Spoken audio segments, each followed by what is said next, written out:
fact, the secular mainstream press is declaring this a huge victory, a massive landmark ruling, or a major doctrinal shift. And of course, none of that is true.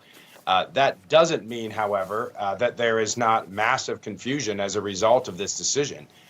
The Vatican spent 5,000 words in that document you have, going out of its way to explain that this does not change the church's teaching on marriage, that these are still irregular unions, that the church has no power, by the way, to change the definition of marriage found in Scripture and in nature, but instead wanted to send a gesture to those that are seeking to live in fidelity to the church, that they would be able to request a spontaneous blessing.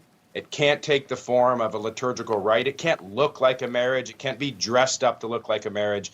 But the fact is, the secular press and, frankly, a lot of the LGBT activists, both inside and outside the church, are treating this as a key stepping stone towards their goal, which is to totally destroy the Catholic Church's understanding of human sexuality. Well, all right. Now, by the way, this would apply, look, I happen to be heterosexual.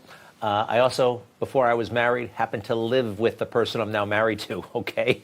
We could not present ourselves in church and say, hey, we got this arrangement, please bless us, right? It's the same thing. I mean, I don't want to use the word illicit, but it's illicit, just like an LGBTQ arrangement would be, correct?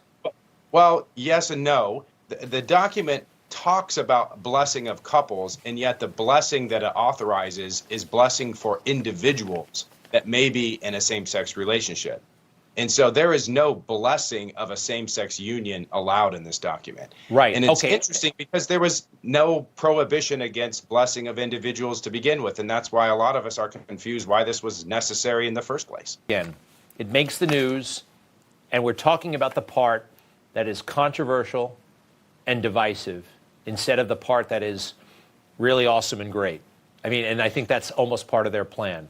Our enemy's plan.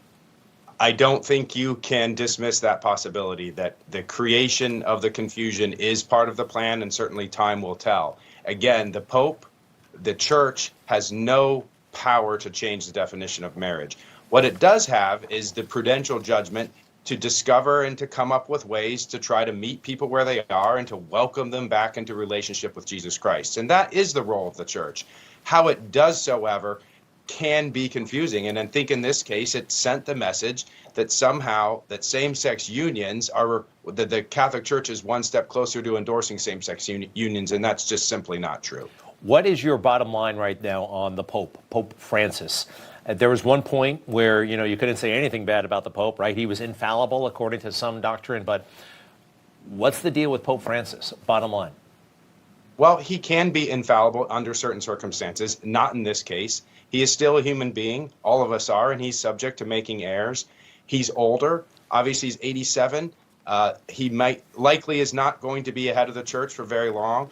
And the next papacy, I think, is going to have to clarify some of this confusion, because there's no getting around the fact that many Catholics, in the wake of this announcement, are disillusioned, confused, and the church needs to be that voice of moral clarity that I think many Catholics and even non-Catholics look to it to be.